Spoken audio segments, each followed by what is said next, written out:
Oi, Jô. Vai chegando aí, meu povo. Vai entrando que a porta tá aberta. Pena que não tem um cafezinho pra gente tomar junto, né? Não tem como. Você tomar, a não ser que você tome café aí na sua casa e eu tome o meu café aqui na minha. Aí dá certo. Antônia. Tudo bem, meninas, com vocês? Hoje precisei mudar um pouquinho o horário da live para as 18h30, mas de repente pode até ser 18h15. Eu quis fazer um teste hoje para ver o que dava tempo, sabe? 18h30 ficou ruim para vocês? Ficou muito tarde? Porque, na verdade, eu tô dando aula de 5 a 6. E aí eu tava vendo que todas as lives eu tava chegando 6h05, 6h04, né? E tava atrasando. E aí eu resolvi mudar pra 6h15 pra ficar um pouquinho menos corrido, menos aperreado, né? Mas se eu colocar pra 6h15, dá tempo tranquilo também, tá? Hoje eu quis fazer um teste, mas aí vocês até me dizem o que fica melhor pra vocês. Pode ter gente que diga, se 6h30 ficou muito tarde, não sei, né? Enfim, eu tô em casa de todo jeito, então pra mim tanto faz. Só às 20 é que eu tenho uma outra aula pra dar, e aí não daria, mas fora isso, pra mim é tranquilo, certo? Vamos orar pra gente começar? Pra gente começar a nossa conversa sobre o livro de Atos, né? Que a gente tem feito essas lives sobre o livro de Atos. Vamos lá. Senhor, nós te agradecemos, Deus, pelo teu Santo Espírito que fala conosco, que nos instrui, nos guia, nos transforma. Eu te peço, Senhor, em nome de Jesus, que através dessa leitura, Senhor, do que os apóstolos e os primeiros discípulos viveram, Senhor, aqui na terra, o Senhor possa continuar nos ensinando, nos inspirando, para que possamos buscar, Senhor, sermos servos melhores no teu reino. Nós te pedimos assim, Senhor, porque precisamos de ti, precisamos do teu ensino e da tua instrução através do teu Santo Espírito, Senhor, que habita dentro de nós, o nosso corpo. Muitas vezes a gente se preocupa, Senhor, em nutrirmos tão bem o nosso corpo, mas a gente se esquece de nutrir a nossa alma.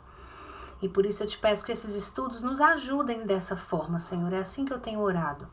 Abençoa a vida das mulheres que estão aqui nessa live nesse momento, que possamos ser inspiradas, que possamos ser instruídas, Senhor, em nome de Jesus. Amém. Amém, meninas. Vamos lá, ó. Atos, capítulo 4, tá bom? Vamos lá.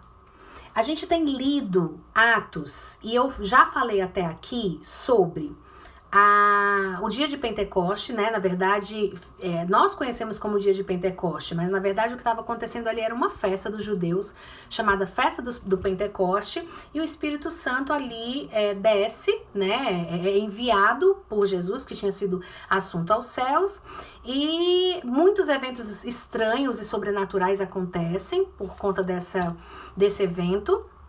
Até que Pedro se levanta e ele diz que ele pergunta, né, para a multidão: vem cá, esse pessoal aqui que vocês estão achando que estão bêbados, não estão bêbados não, o que está acontecendo? E aí ele fala, e a gente falou na semana passada, gente, que o discurso de Pedro era um discurso muito simples, né? O evangelho não é complicado. O discurso de Pedro, em todas as vezes que ele fala, inclusive a gente vai ver isso aqui de novo, Jesus era o Messias, o Jesus que vocês mataram era o Messias. Deus o ressuscitou dos mortos, ele está vivo e é ele que está fazendo o que vocês estão vendo agora, o que vocês são testemunhas, né? Então, o evangelho em si, ele não é complicado. Ele é uma mensagem simples, tá? E isso prova que não somos nós que nos convencemos. É o Espírito Santo de Deus que nos convence, porque às vezes você fala a mesma coisa para as pessoas, né? Para algumas pessoas 200 vezes e essas pessoas continuam incrédulas e muitas vezes você você pergunta, meu Deus, mas essa pessoa tá vendo isso? Porque às vezes a gente fala assim, se a tal pessoa visse tal milagre, com certeza ela se converteria. E muitas vezes não é assim que acontece, né? Porque esse convencimento não vem a partir de nós, é a partir do Espírito Santo de Deus, né?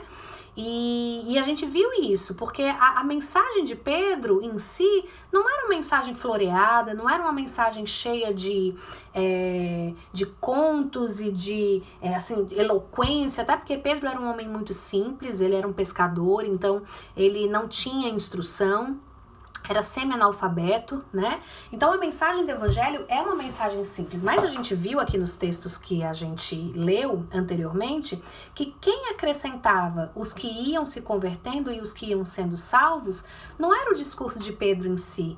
Pedro era apenas um instrumento, mas quem fazia a obra era o Espírito Santo de Deus. E quem faz a obra hoje, gente, é o Espírito Santo de Deus.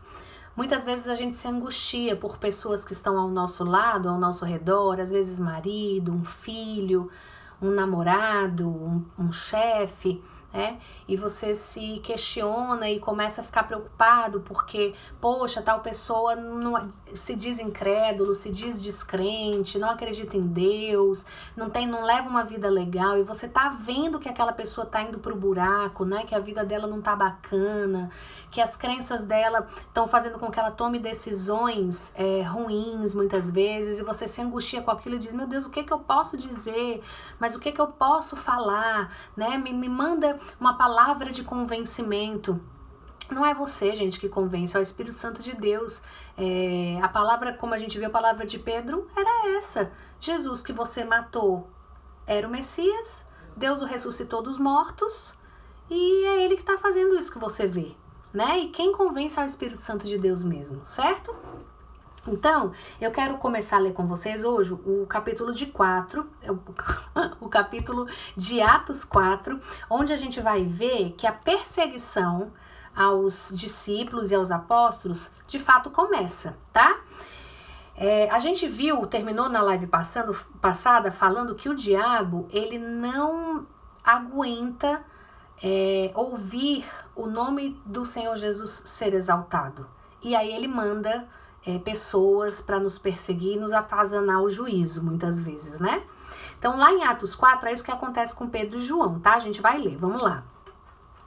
Enquanto Pedro e João falavam ao povo, chegaram os sacerdotes, o capitão da guarda do templo e os saduceus, tá? Eu vou falando, vou lendo e vou já interrompendo para dar algumas explicações. A gente viu que Pedro e João tinham curado um coxo de nascença, isso era sinal muito claro, é um sinal messiânico, certo? E Pedro, através do nome de Jesus, porque não foram eles, né? Eles deixam isso bem claro no discurso, não fomos nós, né? Por que vocês estão tão... por que isso surpreende vocês? Não fomos nós que curamos esse coxo. Na verdade, quem curou foi o nome. E aí ele fala o nome de Jesus Cristo, o Nazareno. E eles estavam ainda falando ao povo, porque o povo ficou atônito, né? Diz que o coxo se levanta, começa a andar, se apega a eles, porque estava curado, mas ainda estava inseguro, né?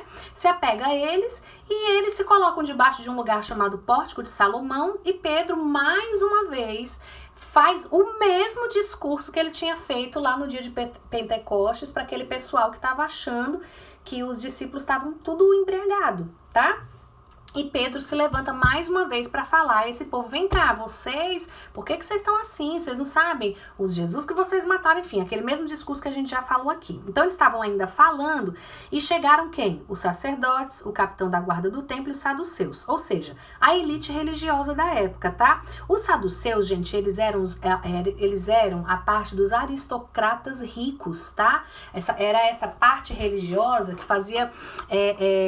que politicamente era macomunado com o Estado de Roma, tá? Então você vê, gente, que essa coisa de politicagem, de defesa de seus próprios interesses, não é algo de agora, né? Corrupção não é algo de agora, isso é algo da natureza humana, isso já vem desde a época da lado de Jesus, e muito antes, até porque a gente já vê isso lá em Gênesis, a gente já vê isso, tá? Por quê? Porque somos pecadores, então isso faz parte da nossa natureza, tá? Isso não é algo novo, isso não é algo apenas do Brasil, tá? Do nosso governo agora não, isso é algo que já existia. E eles viam os apóstolos, os saduceus, como subversivos, porque eles não acreditavam na ressurreição, e diz aqui, em todos os textos que a gente leu do discurso de Pedro, que eles pregavam a ressurreição dos mortos, a ressurreição de Jesus, tá? Então eles ficam incomodados, porque eles acreditavam que os apóstolos poderiam causar uma revolta no povo, o povo começar a se revoltar e querer realmente se ver livre de Roma, e isso não era interessante para eles, para os saduceus, né? Porque eles queriam continuar comendo das benesses do banquete do imperador, digamos assim, tá? Então eles se levantam e, versículo 2, eles estavam muito perturbados, porque os apóstolos estavam ensinando o povo e proclamando em Jesus a ressurreição dos mortos. Né? Então, por que eles estavam perturbados? Porque, nossa, que milagre aconteceu. Quer dizer que um coxo de 40 anos, de nascença, que já nasceu coxo, foi curado e agora está andando, esse é um sinal messiânico. Meu Deus, então Jesus, ele realmente era Jesus quem ele... Não era isso que estava perturbando eles, não. Eles estavam perturbados porque talvez a boquinha que eles faziam diante do governo da época fosse ser... tirada deles se o povo se revoltasse, tá? Então, é muito do que a gente vê hoje em dia, gente, né? Tristemente, é muito do que a gente vê. Então, versículo 3. Agarraram Pedro e João e, como já estava anoitecendo, os colocaram na prisão até o dia seguinte. Como já estava anoitecendo, para quê? Para que o sinédrio pudesse se reunir para julgá-los. Tá? Vamos continuar. Mas muitos dos que tinham ouvido a mensagem creram, chegando o número dos homens que creram a perto de 5.000. Acho isso tão interessante, porque eles prenderam 2, mas tinham 5.000 do lado de fora, crentes convertidos ao Senhor. A oposição dos homens, gente, não pode impedir o avanço da palavra de Deus e dos propósitos de Deus. Pode quem quiser se levantar e se opor e se colocar como oposição àquilo que Deus quer fazer. Não tem quem consiga se opor ao que é vontade de Deus para a sua vida, certo? Isso me chama muita atenção, porque eles prenderam achando que com isso pudessem calá-los, mas nem precisava, porque tinha 5.000 que já tinham se convertido do lado de fora com esse discurso simplérrimo de Pedro. Né, como eu falei aqui para vocês no início, um discurso que não era muito rebuscado, muito cheio de coisa, muito cheio de floreado, de figuras de linguagem, nada, era um discurso simples, e 5.000 se converteram, tá? Então existiam 2 presos dentro, mas 5.000 libertos do lado de fora, ok? Então, versículo 5. No dia seguinte, as autoridades, quem eram essas autoridades? O Sinédrio. O que era o Sinédrio? Era um conselho de 71 membros, certo? Onde faziam parte o sumo sacerdote e todos os outros conselheiros, ok? Ele era presidido por Caifás, que era o sumo sacerdote da época, e aqui a gente vai ver que ele ainda cita Anás. Anás havia sido deposto, tá? Em 15, eu acho que 15, no ano 15 antes de Jesus, mas mesmo assim o Caifás era o genro de Anás, tá? Que era o sumo sacerdote da época. Então, Anás e Caifás são citados aqui meio que porque Anás ainda tinha essa, apesar de não ser mais sumo sacerdote, ele tinha essa postura privilegiada, esse lugar privilegiado. Então, no dia seguinte, as autoridades, os líderes religiosos e os mestres da lei reuniram-se em Jerusalém. Estavam ali Anás, o sumo sacerdote, bem como Caifás, João, Alexandre, que eu até pesquisei, mas não fala quem era esse João e Alexandre, provavelmente pessoas de um alto escalão, tá? E que eram proeminentes na época, e todos os que eram da família do sumo sacerdote. Mandaram trazer Pedro e João diante deles e começaram a interrogá-los. Com que poder ou em nome de quem vocês fizeram isso? Eu imagino, gente, que Pedro e João, tendo testemunhado o julgamento de Jesus, né? Porque como foi o julgamento? Sempre que esse sinédrio se reunia, eles se colocavam num semicírculo, né? E o prisioneiro era trazido para o centro desse semicírculo e ali ele era questionado, as acusações eram colocadas diante dele e tudo mais. E eu imagino que Pedro e João viram uma cena parecida com essa, né? Onde Jesus foi julgado lá injustamente, e eu acredito que eles, na cabeça deles, devem ter passado, meu Deus, será que toda aquela hipocrisia, todo aquele falso julgamento, aquele falso testemunho vai nos colocar na mesma situação que Jesus, né? Eu imagino que eles devem ter se questionado sobre isso. Será que essa história vai se repetir na nossa vida também? Vamos ser crucificados, vamos ser mortos? Então, Pedro, cheio do Espírito Santo, disse... Gente, só uma pessoa cheia do Espírito Santo para dizer diante dessas autoridades o que Pedro disse, porque senão ele estava cagando nas calças, né? Então, mas só Pedro mesmo que estava cheio do Espírito Santo. Ele diz, autoridades e líderes do povo. Ou seja, ele diz para eles mesmo, não estou falando aqui para outra pessoa não, é para vocês mesmo, certo? Eu sei quem vocês são, eu sei qual a posição que vocês ocupam, eu sei que vocês são importantes, mas tem um que é muito mais importante do que vocês e eu não estou nem aí para a importância de vocês. E ele diz assim...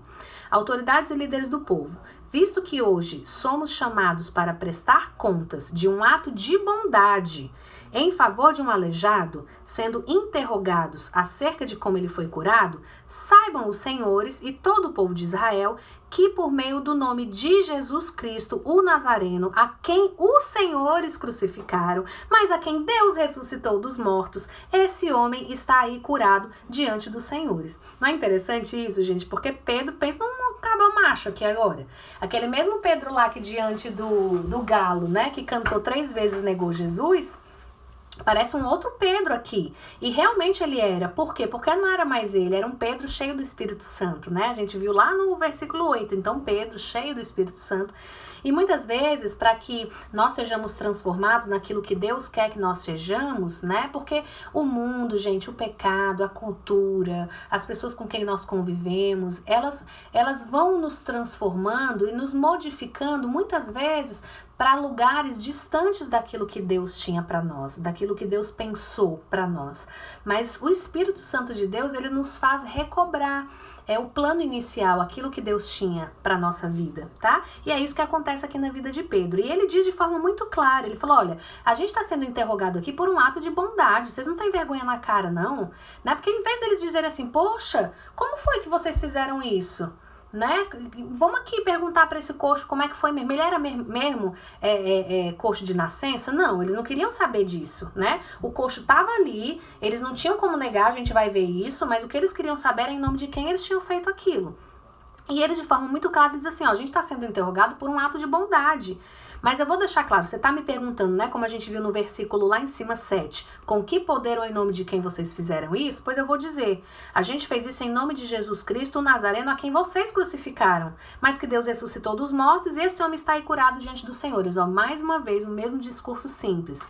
Jesus, a quem vocês crucificaram, quem vocês mataram, Deus ressuscitou dos mortos, ele está vivo e é ele que está fazendo o que vocês estão vendo aí. No caso aqui agora, o coxo de 40 anos, que tinha nascido coxo e que agora andava, né? E aí ele cita aqui um Salmo 118. Você vê, gente, nesse discurso de Pedro, a gente já viu isso outras vezes, ele está sempre citando o Salmo, que para o judeu daqui da época era a Bíblia deles, né? Era a palavra que eles conheciam, que eles tinham registrada, tá? Então todo judeu sabia, gente, a Bíblia deles, da época, de cor, tá? Então Pedro, ele cita esse Salmo 118 como um sinal de uma profecia cumprida. Então ele fala, este Jesus é a pedra que vocês construtores rejeitaram e que se tornou a pedra angular. Então ele cita a palavra. E aí ele continua, versículo 12. Não há salvação em nenhum outro, pois debaixo do céu não há nenhum outro nome dado aos homens pelo qual devamos ser salvos. Interessante que Pedro aqui ele passa de um discurso individual, falando do coxo, para um discurso coletivo, né? Ele fala, não tem nenhum outro nome pelo qual devamos ser salvos. Ele está falando aí de salvação como algo coletivo. Olha, gente, Deus curou esse coxo, mas o que ele quer, ele está falando ali para aqueles líderes, é a minha salvação e a de todos vocês. Vocês entendem assim? Ele passa desse discurso individual, o que eles estavam vendo era a cura de um coxo, de um homem. Mas ele está falando, esse nome esse nome poderoso, ele não quer só a cura desse coxo, ele quer a nossa salvação, a salvação inclusive de vocês. Ele passa para essa coisa coletiva, né? Até porque, gente, no grego, a palavra salvação e a palavra cura, elas são iguais. Então, quando você fala cura, você está falando em salvação. E quando você fala em salvação, você está falando em cura, certo? O judeu aqui, ele não entendia a cura como algo não atrelado à salvação, certo? Versículo 13. Vendo a coragem de Pedro e de João, e percebendo que eram homens comuns e sem instrução, ficaram admirados e reconheceram que eles haviam estado com Jesus. Que interessante, né? Eles veem aqui a coragem de Pedro e de João, que antes era medroso, né? Pedro e João eram medroso. E perceberam que eram homens comuns e sem instrução. Eles eram pescadores, eram homens iletrados, analfabetos. Ficaram admirados e reconheceram que eles haviam estado com Jesus. Só Jesus para fazer isso na vida deles, né? Então, o meu desejo, gente, para vocês é que as pessoas possam olhar para a vida de vocês e ficarem admirados, entendendo que vocês estiveram com Jesus, né? A palavra de Deus nos diz que nós devemos exalar o bom perfume de Cristo. E eu me pergunto muitas vezes na minha vida e na vida das pessoas que me assistem, né, agora, qual o perfume que a gente tem exalado? Né? Que perfume é esse? É um perfume bom? É um perfume que as pessoas olham para a nossa vida e veem que nós estivemos com Jesus, né? Ou não há nada semelhante a Jesus na sua vida. As pessoas olham para você e veem que você teve com qualquer um, menos com Jesus, né? A gente precisa se questionar isso, porque só pelo discurso e de tudo que tinha acontecido, eles reconheceram que Jesus tinha estado com eles. E como podiam ver ali com eles o homem que fora curado, nada podiam dizer contra eles. É aquela história de que contra fatos não há argumentos, né? Muitas vezes a gente quer argumentar, as pessoas, né, que às vezes a gente fica sedento em querer falar desse Jesus e tudo, às vezes a pessoa argumenta, mas muitas vezes o que você precisa é mostrar fatos. E muitas vezes a gente não tem esses fatos na nossa própria vida, porque a gente não tem buscado. E isso é triste, porque muitas vezes a gente tem muita palavra, muito discurso, mas não tem fato. Mas contra fatos não há argumentos. Versículo 15. Assim, ordenaram que se retirassem do sinédrio e começaram a discutir perguntando: o que a gente vai fazer com esses homens? Todos os que moram em Jerusalém sabem que eles realizaram um milagre notório, que não podemos negar. Todavia, para impedir que isso se espalhe ainda mais no meio do povo, precisamos adverti-los, ou em outras traduções, gente, isso aí é ameaça, de que não falem com mais ninguém sobre este nome. Que interessante isso, né? Eles não podiam negar o que eles tinham feito. O povo inteiro tinha visto, né? Tanto é que 5.000 ali se converteram por causa do discurso de Pedro, do que eles tinham visto e o agir do Espírito Santo na vida dessas pessoas. Mas mesmo assim eles são ameaçados. Então, muitas vezes, gente, o que o diabo faz é isso. Ele não pode ir contra aquilo que Deus fez, ele não pode ir contra os fatos, e aí ele chega com ameaça, né? Eu vejo aqui a ação maligna mesmo do diabo, que na ameaça pede para quê? Para que eles se calem, para que eles não falem mais do nome de Jesus. Mais uma vez eu repito, porque o diabo não aguenta a exaltação do nome de Jesus. Então eles decidiram isso, de adverti-los, de ameaçá-los, e chamou-os de volta. E ordenaram-lhes que não falassem nem ensinassem em nome de Jesus. Mas Pedro e João responderam outra vez, né? Caba macho aqui, eram cearenses esses dois aqui, né? Julguem os senhores mesmos, se é justo aos olhos de Deus obedecer aos senhores e não a Deus, pois não podemos deixar de falar do que vimos e ouvimos, né? O que eles estão falando aqui não existe nada que vocês possam fazer que vá contra o propósito de Deus. Aquilo que a gente viu e aquilo que a gente ouviu, a gente não pode se calar, não tem como, né? E eles começam a dizer assim, não há poder, vocês não têm poder de nos fazer calar, porque aquilo que nos faz falar é muito maior do que vocês, né? E é assim na vida da gente também. Não existe medo, gente, não existe ameaça, não existe ambiente hostil que nos possa calar. quando Deus nos pede para falar. Versículo 21. Depois de mais ameaças, eles os deixaram ir. Não tinham como castigá-los, porque todo o povo estava louvando a Deus pelo que acontecera, pois o homem que fora curado milagrosamente tinha mais de 40 anos de idade, né? Eles não tinham como castigar eles. Eu acho que eles iam ser mortos pelo povo, porque tinham 5.000 convertidos, o povo todo louvando a Deus pelo que tinha acontecido. Não podiam castigar, simplesmente deixaram eles ir, né? Não tinham o que fazer. E é interessante, gente, que eles saem dali, aí eles vão fazer o quê? Vão fazer um trabalho para mandar matar os 70 homens? Não.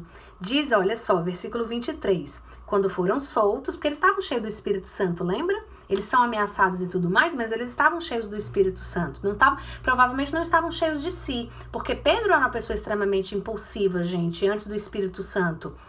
A gente viu que quando ele está lá no jardim do Getsêmani e que os guardas chegam para prender Jesus, o que Pedro faz? Ele corta a orelha de Malcom, né? Que era um dos guardas da guarda real. Até Jesus pega a orelha dele, coloca de volta no lugar e cura e diz, Pedro, eu não vim para isso. Então ele era uma pessoa impulsiva, talvez tomado pela ira, pela raiva, só que aqui ele não se deixa tomar por isso. Por quê? Porque diz que quando eles são soltos, Pedro e João voltaram para os seus companheiros e contaram tudo que os chefes dos sacerdotes, os líderes religiosos lhes tinham dito. Ok, eles contaram, né? Testemunharam o que tinha acontecido.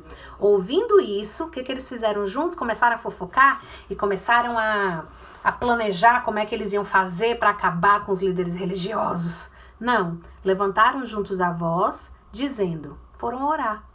Ó soberano. E eu acho lindo isso, gente, porque eles começam exaltando o nome de Deus, né?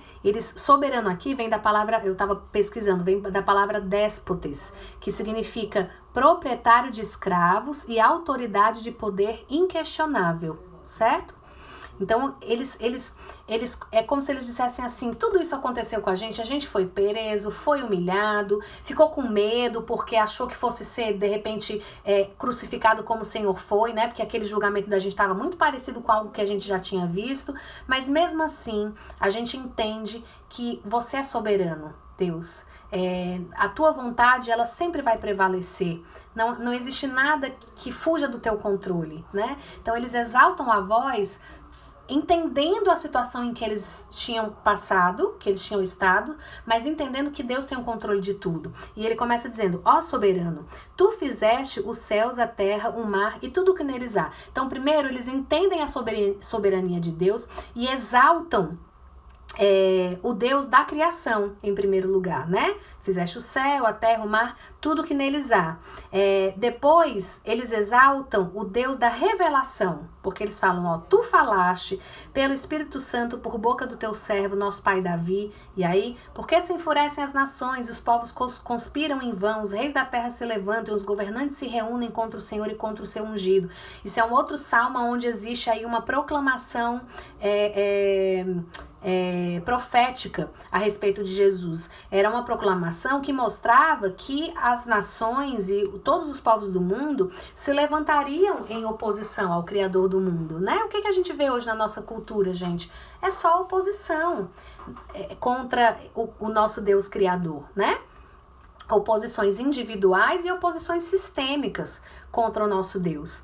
E depois eles exaltam o Deus da história, que tem o controle da história, porque ele diz assim, ó, de fato, Herodes e Pôncio Pilatos, que eram os grandes líderes da época, vamos dizer aqui, de fato, sei lá, o Trump e o Bolsonaro, ou o Obama, ou sei lá quem, se levantaram, né, junto com os gentios e com o povo de Israel para conspirar contra o teu santo servo. Mas no final das contas, o que aconteceu?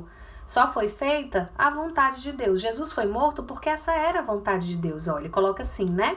Fizeram o que o teu poder e a tua vontade haviam decidido de antemão que acontecesse. Muitas vezes, gente, a gente acha que os poderosos, né, seja seu chefe, seja alguém que está acima de você e que tem mais poder do que você, né, seus pais até, dependendo aí da sua idade e tudo, eles fazem coisas às vezes direcionados só pela vontade deles. Não, Deus tem poder sobre a vida deles. Deus é o Deus da nossa história. Deus é o Deus da sua história. Coisas que aconteceram na sua vida aconteceram muitas vezes com a permissão de Deus, não com a vontade. Às vezes com a permissão, mas Ele é um Deus da história. Ele é o Deus que transforma, inclusive a maldição em bênção, certo? Então eles se reconhecem na oração deles, né? Apesar de tudo que tinha acontecido com eles reconhecem que Deus era soberano e que Ele estava exaltado como Deus da criação, o Deus da revelação e o Deus que tinha controle sobre a história. Agora, Senhor, considera as ameaças deles, né? Eu acho interessante que eles pedem aí, não para que, Senhor, nos vinga, faz justiça, Senhor, levanta a tua espada contra eles. Não, olha o que eles pedem, gente. Estende a tua mão para curar e realizar sinais e maravilhas por meio do nome do teu santo servo Jesus.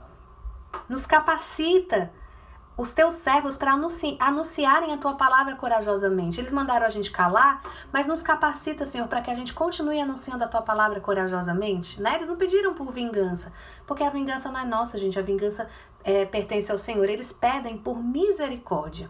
Eles pedem para que Deus faça na vida daqueles o que eles não mereciam. A misericórdia de Deus é o quê? É quando Deus não nos dá aquilo que nós merecíamos, né? E eles pedem por essa misericórdia. E o que acontece? Depois de orarem, tremeu o lugar em que estavam reunidos. Todos ficaram cheios do Espírito Santo e anunciavam corajosamente a palavra de Deus. Deus responde à oração deles. Deus faz tremer o lugar, abala o lugar, para que eles se tornem inabaláveis. Muitas vezes Deus treme, gente, as nossas estruturas e aquilo onde você está em cima, para que você torne essa pessoa corajosa e inabalável. Deus falou muito comigo a respeito desse versículo. E para terminar o capítulo 4, para não deixar só esse trechinho para o fim, a gente vai ver que novamente esse Espírito Santo, né, porque a gente vê que eles ficaram cheios do Espírito Santo, faz esse avivamento no meio deles novamente, como a gente viu lá no finalzinho do capítulo 2, que a gente falou sobre as características da igreja primitiva. A gente vai ver aqui novamente, isso se repete. Versículo 32, 4:32. Da multidão dos que creram, uma era a mente e um o coração. Ninguém considerava unicamente sua coisa alguma que possuía. Ninguém considerava unicamente sua coisa alguma que possuísse, mas compartilhavam tudo o que tinham. Com grande poder, os apóstolos continuavam a testemunhar da ressurreição do Senhor Jesus, e grandiosa graça estava sobre todos eles. Não havia pessoas necessitadas entre eles, pois os que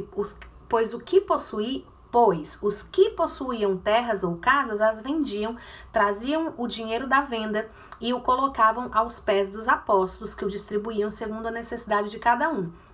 Mais uma vez, muito parecido com tudo que acontece lá, logo depois da descida do Espírito Santo, né, que é relatado. Então a gente viu que era uma igreja que aprendia, era uma igreja que ensinava, era uma igreja que estava cheia de koinonia, que é comunhão. A união econômica deles, gente, era resultado da união da alma, né? Eles eram unidos na alma e, consequentemente, eles não consideravam sua coisa nenhuma que possuíam. Eles tinham a união econômica. Eles vendiam, se fosse necessário, o que eles possuíam para sanar a necessidade dos outros, porque na alma eles já estavam unidos através do Espírito Santo de Deus, né? E é o que a gente tem vivido, né, gente, na nossa igreja, lá na Nova Jerusalém, a igreja que eu faço parte, muito isso. Claro, a gente não tá vendo pessoas venderem coisas, mas pessoas darem daquilo, muitas vezes, que é apertado, a gente mesmo, né? Para sanar a necessidade de outras pessoas, com as cestas básicas, por exemplo. A gente já conseguiu levantar, nesse período aí, gente, mais de 30 toneladas de alimento, para sanar a fome daqueles, né, que estão sem condições agora por conta da pandemia. Então eu acredito que isso é só o Espírito Santo que pode fazer, porque por nós mesmos nós somos egoístas, nós somos pessoas egoístas. E aí ele termina falando sobre Barnabé. E a gente vai falar de Barnabé mais pra frente, tá? No livro de Atos ele é só citado aqui no começo, mas depois ele se torna um grande parceiro de Paulo. Em Paulo.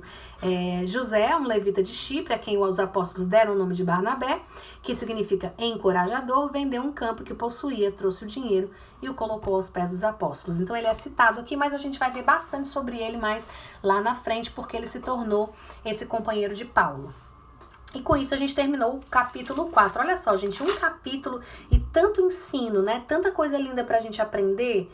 E às vezes a gente lê a Bíblia tão rápido, né? Não, hoje eu quero ler o livro de Atos todo. Aí você lê de uma vez, assim, até como um desafio de ler. Ok, eu acho que é válido. Mas tanta coisa que a gente pode aprender, né? Num capítulo só, né? Então, que bom, gente. Que bom que a gente pode estar aqui lendo isso, estudando. E que Deus tenha falado com você, tenha falado ao seu coração. Amém, meninas? Sempre repito que essa live fica lá no YouTube da igreja e depois ela fica também lá no feed, no IGTV, tá bom? Se você quiser assistir novamente depois. Oi, Claudinha, oi, Érica, oi, Madinha, tudo bom, meninas? Darcila, Lorena. Que bom, meninas, estar com vocês aqui e termos lido mais um texto e termos aprendido mais coisas maravilhosas. Que Deus abençoe vocês. E eu espero vocês hoje é quinta? Na terça-feira que vem, tá bom? Um beijo grande, gente. Deus abençoe vocês, viu?